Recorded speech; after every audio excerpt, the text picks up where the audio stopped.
beleza? Bom, deixa eu me colocar aqui um pouco para cá. Então a gente está falando sobre os potenciais, né? Como está aqui no título, deixa eu ver um pouco mais para baixo. Potencial medido no eletrodo e aplicação da equação de Nernst nesses potenciais. Então existe uma outra classe, 1, 2, ali tinha um 3, né? Tinha um 3. Aqui está para cima, controla horário. Existe uma outra classe, que são os eletrodos de metal e sal, não sei o que, sal de ânion, sal insolúvel, tá? Sal insolúvel no ânion, tá bem? E aí você tem dois grandes clássicos exemplos, certo? Então, o primeiro exemplo deles é o famoso eletrodo de prata, cloreto de prata. Basicão pra caramba. Isso a gente faz em laboratório, custa muito pouco, não é difícil fazer. Agora, se você for comprar, você chega a pagar até uns R$1.000, R$2.000. Tem uns de 300, R$400. Você paga até uns R$2.000. Da Metron, nossa, paga caro pra caramba. Então, o que se baseia? Qual que é a lógica do cloreto de prata? Desculpa, a reação do cloreto de... É que você tem aqui um cloreto de prata. Cloreto de prata, eu vou acabar falando croleto de prata. Cloreto de prata sólido e recebe elétrons metálicos. Eu estou colocando elétrons metálicos em algum lugar? Não, né? Vamos deixar só elétrons. E recebe elétrons aqui, tá bem?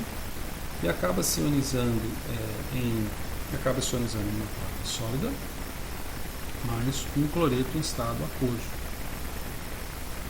Certo? Como é que fica a nossa expressão então? A expressão fica assim: o potencial vai ser igual ao potencial padrão menos RT sobre MF. Agora estou olhando ali em cima estou olhando esse aqui, ó, tá vendo? Ó meu olho, ó, vem para cá. Ó. Se eu olhar para cá, para copiar aqui, ó, tá vendo? Perder tempo não, né? Então vamos lá. Vezes o que? Vezes Ln, muito bem. Quem serão os nossos partícipes aqui na equação de Nernst que define o nosso potencial? Se não, vejamos. Aqui nós temos o cloreto de prata, que está em estado sólido, portanto ele não é contabilizado, porque o estado sólido e o estado líquido, eu escrevi aqui embaixo, elementos em estados de agregação estáveis. Eles não são contabilizados. Esses elementos em estados de agregação estáveis normalmente... nossa, essa ficou feia. Normalmente estão associados a sólidos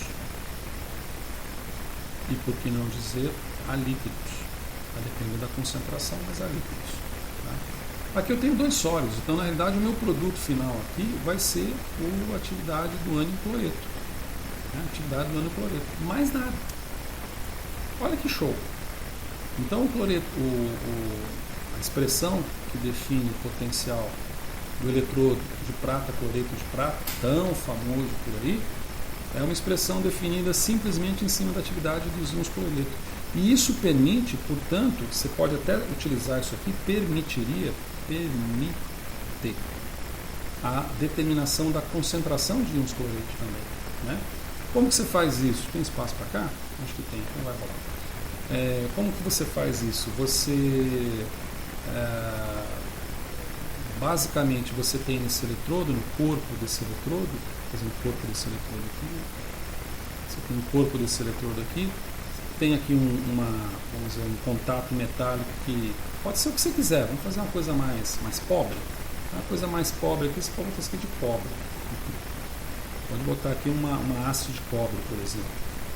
Aí essa haste de cobre você solda não, né? Você soldar você está ferrado. Você liga isso aqui com HF, por exemplo, ácido fluorídrico, outro sistema, é ácido fluorídrico misturado com carbono, uma pasta de carbono com ácido fluorídrico, para depois ela evapora, ela fica uma espécie, fica grafitada, você tem contato elétrico aqui. Isso aqui é um fio de platina. Aliás, isso aqui não é um fio de platina, isso aqui é um fio de prata, e essa prata é prata, cloreto de prata. Na verdade, prata, cloreto de prata não é tão complicado, porque você pode fazer isso aqui por anodização. Anodização, tá? Então, na verdade, é uma prata anodizada, tá? Uma prata anodizada, mas ela ganha esse cloreto porque você embebe isso daqui, tudo com KCl. Puxa, você embebe isso aqui com KCl, tá certo? E aqui no finalzinho desse eletrodo malucão, você coloca um frit aqui, ó. Eles chamam de frit, né? Ou então você coloca uma camada sinterizada, né? Um sinter, alguma coisa assim, de tal maneira que você tenha o impedimento do escoamento do líquido, mas o contato elétrico com a solução. Claro que agora a minha solução vai ter que ficar desenhada assim, né? Mas a determinação do cloreto ela pode ser feita numa solução. Nossa, como é que eu vou fazer uma solução agora? Agora não tem como fazer a solução, como se a solução estivesse aqui, assim. Essa aqui vai ser a solução. Ela é imerso aqui numa solução, por exemplo, de KCl. Pode ser na mesma concentração da concentração que está aqui dentro, KCl 3 molar. Por vezes você faz uma solução de KCl com um sais de prata também, dá um equilíbrio melhorzinho. Então é uma coisa relativamente simples, tá? Em termos de construção. E por fim, deixa eu ver aqui, vou mostrar um exemplo também na internet que eu tinha pego mais cedo, pego legal, né? E é, por exemplo, esse aqui, ó. Esse aqui é o eletrodo clássico, esse aqui é da Metron. Caro pra caramba. Metron? Caro pra caramba, mas bom pra caramba também.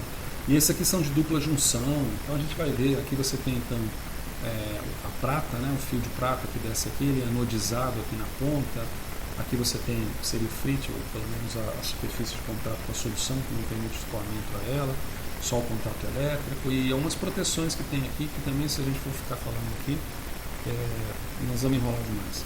E o outro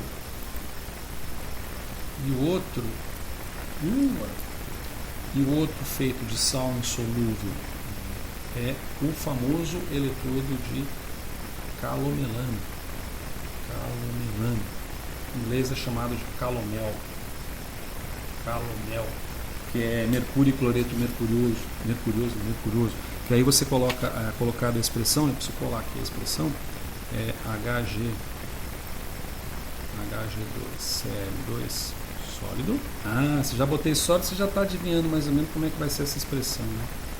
Mais 2 elétrons vai me equilibrar em 2Hg.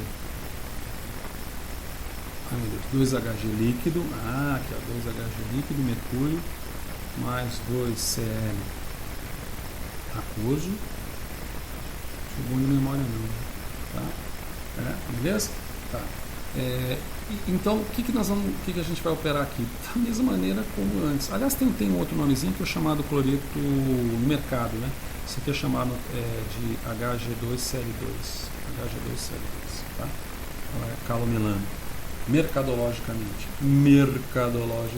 você tem como exemplo, por exemplo, esse daqui. Tá certo? Na verdade, é uma pasta de mercúrio, não sei se é mercúrio, é uma pasta de mercúrio que você mistura com cloreto mercurioso. Envolve KCl também. Onde é que estava o meu babado? Estava aqui. Ótimo. Se a gente reparar, por exemplo, em todas as expressões, né, a única coisa que a gente está fazendo é repetir o quociente, simplesmente substituindo os termos, né? Como, por exemplo, aqui em cima, né, em que você tem, desde o início, eu não vou passar um por um, né? Você tem um erro aqui. Você tem um erro aqui, olha só. Olha só, cloro gasoso, 2 elétrons, 2 cloros. Eu coloquei o cloro aqui para cima, né? Colocado aqui, só que a gente esqueceu de colocar um pequeno detalhe, né? Cloro gás. E aí, como eu não posso medir a fugacidade dele, eu meço a pressão desse cloro aqui, tá? A prancha, ainda bem que quando eu mandar a prancha vai ficar completa. Agora quem viu o primeiro vídeo e não viu o segundo fala, professor, errou. Então vamos lá. Então você tem essa situação. Finalmente você tem o quê? Você tem que vai ser zero. Então, depois vocês conferem para ver se os outros estão. Não, acho que os outros estão certos. Só que eu bati o olho aqui, deixa eu ver. Esse aí está certo. Tem uns que são bem padrões, né? Prata, colher de prata também está correto. É zero. Repetindo, né? RT, NF, Logaritmos de quê? De quê? De quê? Cara, aquela história, né? Esse cara tá sólido, esse cara tá líquido.